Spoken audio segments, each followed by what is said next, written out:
guys, enough said. Meet the Simmons back with another video. I take a little time off, but we are absolutely back. So we wanted to start like a little series here. The holidays are coming up, and you're gonna be spending a lot of time with your family and friends and things like that. And sometimes holidays are a prime time for things to come up that maybe we've been pushing down for a while. Robert better not get in my face, because I'll drop that. Jesus, Brennan. Things come out. So we're kind of the next few videos we're gonna be doing will be dedicated more towards family and familial relationships. So just be on the lookout for those. So today we got one from my man Tom Bilyeu. If you don't know who Tom Bilyeu is, Tom Bilyeu is the Impact Theory. Let's go. Yeah, Impact Theory, Quest. and also the owner and founder of Quest. Those nasty. Don't talk about Tom's chips. I don't like Quest. The though. nasty protein bar. Quest, sorry. Yeah. Sorry, Quest, Tom. Quest chips are trash, but I like Tom Bilyeu. I like his approach to things. So here's a gentleman on here today, and I don't know his name. I'll put a link to this video at the bottom of this video, and he is talking about your siblings and how you're raised with your parents, and he made such a great point. My sister and I were raised in the same house by the same parents, and we reacted very differently to that. Well, first of all, you're not brought up in the same home by the same parents. That's interesting. Why do you say that? The parent that the child experiences is the parent, the way they show up for that particular child. Your parents did not show up the same way for a female child as for a male child. Even if they tried to, they couldn't have, because they're programmed culturally not to.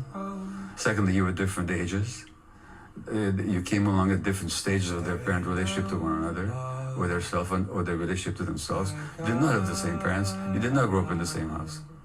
Yeah, that's for number one. Number two, you might have different sensibilities. That is for sure. One of you may be temperamentally more or less sensitive than the other. So that means even if your parents could have been the same, which they couldn't have been, but even if they could have been the same to both of you, you would have experienced them differently. Yeah, all facts. Yeah, I'm guilty of it, and I'm sure some of you people watching are guilty of it. Like, you look around at your siblings or people that you grew up around, like family members. You're like, why? We grew up in the same family. Why are you the way that you are? AKA Michael Scott. Like, why are you the way that you are? Why are you doing the things that you're doing? And I've questioned that honestly about family members, even some of my siblings. Like, why are you choosing this path that you're on? But he makes a very valuable point. Your parents are always at different stages. So I got married 21. At 22, first child 23. Yeah. My oldest child experienced a much different version of me than our daughter, who was born 5 years later. And the man that I was then and the man that I am now are very different. Even though my oldest son is an adult now, he experiences me in a different way that he experienced me as a child, because I essentially was a child myself when he was born. Yeah. Let's say you're born and your parents were going through a hard time. Yeah. In their marriage, and they stayed together, and that hard time lasted for 3 to 5 years or so. So you're gonna experience a different version of your parents than, let's say, a younger or older sibling was. Yeah. And so depending on what you're going through, where you're in life, your level of education, your level of self-awareness, your level of wanting to change, you experience your parents at different stages. And I have 5 siblings, and we range in age from 50 something all the way down to 38. So there's a big swath of time there. So all of us experienced our parents in a different way. And he talked about sensibilities. Yes. Yeah. So like for me, I'm more of as a child, I was more of a rule follower. If my parents said don't do it, I typically didn't do it. You know, that's kind of how I was.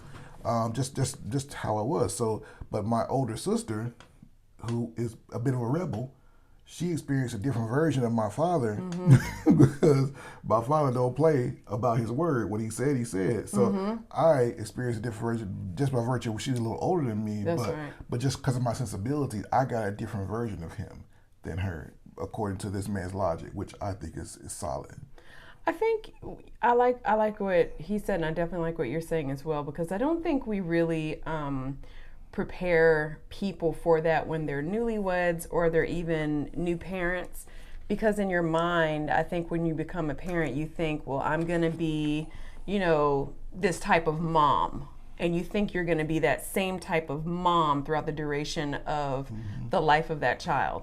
And again, if you introduce multiple children, you're going to be different for each one of those children, because each child is going to be different. They're going to have their own needs, their own personality, their own wants and sensibilities and all of that. So I don't think we necessarily do a good job of giving people permission to be the best version of themselves when they're showing up, but also realize that it is going to change. And like you said, you introduce outside stressors like financial issues. You introduce the age factor. Yes, When I'm younger with one child and I'm older with another child, so that's going to bring about a whole another set of changes. If you introduce anything like any type of disabilities that maybe the parent or the child may have, so all kinds of things. Something simple as gender. Yeah, and gender, Yeah, all of that. He mentioned that. Something simple as that you're a girl, you're a boy, you know. And the reason why we're doing this video is because I really want you guys, like I said, as the holidays are coming up, to really just give your siblings some grace. And I think a lot of times for people who have achieved a modicum of success, or they're at a certain point in their life, they look around and they want everybody to have that experience. Sometimes look at their siblings and be like, why are you doing the things that you're working against the program, and you're not getting the results you want because of this, this, and this. And a lot of times when we look at our familial relationships, especially our parental ones, you think, well, mom and dad did a great job, or they didn't do a great job, but I succeeded in spite of, or whatever the dynamic may be. But you have to realize that the parents that you experience are not the same parents that they experience, because of all these factors that are involved. Yes, you grew up in the same house. Yes, your parents are right down the hall. All these other factors, but who you experience growing up as a child is different from your sibling. Older, younger, doesn't really matter. And so I just thought it was a really great video. I thought he brought on some really good points. And as you interact with your siblings, also remember that sometimes it's easier for us to see things, and especially like, I think the younger siblings sometimes get a better version of the parents, and like they get away with everything. Used to beat us for everything, and then you're like, oh, they get away with it. Well, that's because your parents are wiser, and they realize that I ain't gonna beat this child to the floor just for taking a cookie they didn't ask for. Maybe we could talk about it, or maybe I shouldn't yell and scream and growl. Maybe we should just have a discussion, or maybe we could teach them something. You learn things as you go on. Yeah, you do. You know, and it may appear that this person is getting away with murder, but maybe your parents just evolved.